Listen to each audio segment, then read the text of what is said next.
যেসব আপনার দুর্নীতিপরায়ণ লোক বলেন, সরকার বলেন, রাজনৈতিক নেতা কর্মী বলেন, অথবা সুশীল সমাজেরও যদি কেউ ক্ষতিগ্রস্ত হন, সে কিন্তু আমার পিছনে লেগে যান, আমার বিরুদ্ধে লেগে যান এবং আমার অনিষ্ট করার জন্য তারা কিন্তু চেষ্টা করেন। আমি ঘরে বাইরে অফিসে প্রত্যেকটা জায়গায় নিপীড়নের শিকার হয়ে আসছি। আজকে অনেকে বলেছেন, ঐক্যের কথা বলেন অনেকে। আজকে এখানে যেহেতু বিদেশি মেহমানরা আছে, আমি অনেক কিছু বলবো না, ঘরের কথা আমি তাদেরকে জানাবো না। অথচ 17 বছর যখন নিপীড়নের শিকার হয়েছি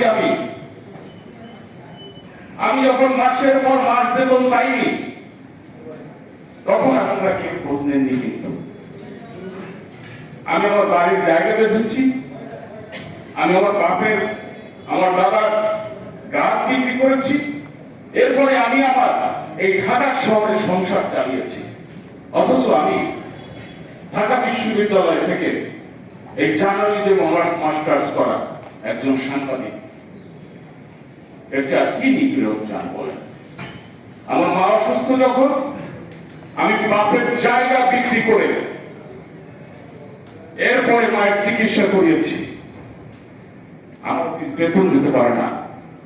এর কারণ হচ্ছে আমার নয়া দিগন্ত 3 নম্বরের পত্রিকা আপনি লিস্টে ফেলে রেখেছেন 57 নম্বরে, কোন বিজ্ঞাপন পায়নি নয়া দিগন্ত।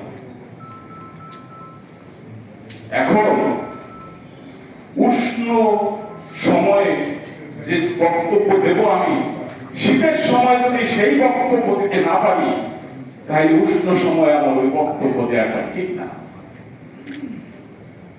আমরা সাগররুনির সময় একবার ঐক্যের আহ্বান হয়েছিল এবং ঐক্যবদ্ধ একটা মঞ্চ হয়েছিল।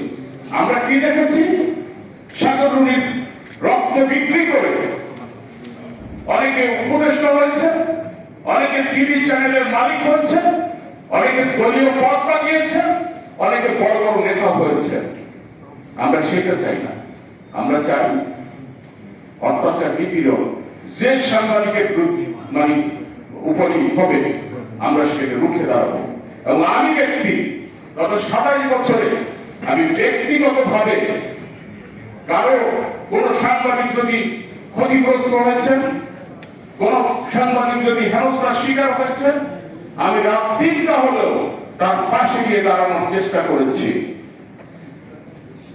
আজকে আমাদের মধ্যে